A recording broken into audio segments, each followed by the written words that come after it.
Joining us this morning on Studio 3, Dr. Kristen Simpson from Simpson Dental. Good morning. Great to see you. Yes. Good morning. Good to see you. Yeah.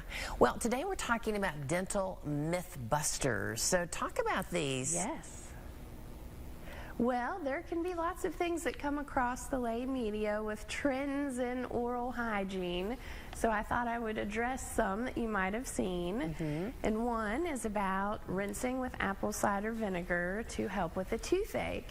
So this is an old wives' tale that's been passed down through generations, and it might help because it does have some antimicrobial effects to it. However, the source of a toothache is coming from the tooth that's probably infection around it that needs treated.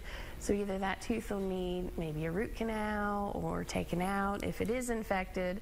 So rinsing with the apple cider vinegar isn't going to cure the toothache. Okay, all right. Now here's one I see a lot. Charcoal toothpaste. Does it really whiten teeth? Well, that was another big trend, and that charcoal toothpaste is not approved by the American Dental Association, so it's very abrasive to your teeth. It can cause gum recession, ulcers, or it could even be absorbed by your teeth, like to cause them to be darker. So it really, it's not good to use. Yeah, okay. What about these mail order aligners that we see? Do those work? Right. Well, they might be a lot cheaper than going to a dentist to have it done. However, you're taking your dentistry into your own hands, and there might be things that are happening that you're not aware of as far as teeth moving into the improper position, causing bite issues, causing the teeth to move too quickly and then losing bone height, causing joint pains because they're going into the wrong spot. So there can be lots of complications that can occur when you're moving your teeth on your own. Ooh, okay. I want to hear about this one, Flossgate. What is this? Yes, okay. Well, the Associated Press came out with an article saying that flossing was very unreliable and had little benefits. Well, of course, this caused a big uproar in the dental community because flossing is a standard of care for getting rid of the plaque in between the teeth. But when they published that, they were looking at one scientific research article that had low number of people in it, and they weren't able to really measure the amount of plaque in between the teeth because you can't really see that. So it wasn't a very reliable source, and we still stand by the fact that flossing is the best way to clean in between the teeth. Okay, no shortcuts. We still have to floss. Right. Talk a little bit about oil pulling. I've never heard of this one. Yes, so that was a trend for a while where people would use coconut oil to rinse to help to clean their teeth and increase their gum health. So they would use it and rinse for over 2 minutes with it. Well, really, by that amount of time, you could have already brushed your teeth and gotten rid of the plaque that's actually causing the irritation in the gums and done it in a way that we know will work to keep your teeth healthy.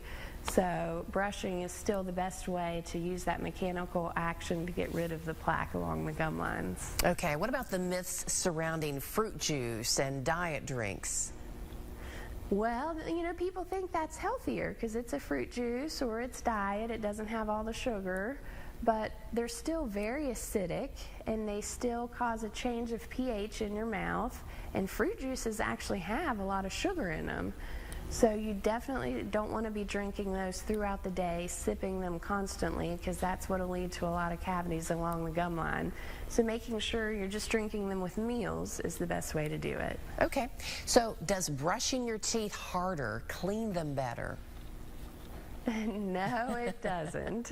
I know people think they really got to get them clean, but you want to make sure you're using a soft bristled toothbrush and angling it up towards the gum line. That's what's going to get rid of that plaque that's along the gum lines. And even using a powered toothbrush is great because they'll turn off if you're pushing too hard. Yeah, that was a hard habit for me to break, as I was always doing that. And that kind of leads me to my next question.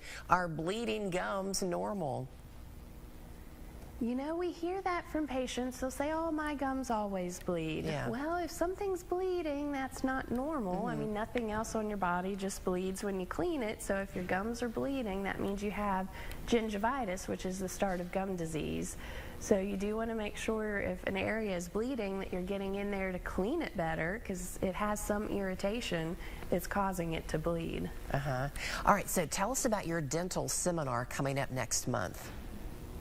Yes, we have an implant seminar at our office where we're going to talk about the different ways to use implants. It's on May 16th at 5:15. So you can call our office or go online to wvsmiles.com to reserve your spot, because we have a limited number of spots available. And we can talk to you about what might be best in your case and just to give you all the options for using implants. Well, great tips today. I feel like we busted a lot of myths here. Thanks for sharing them on Studio 3.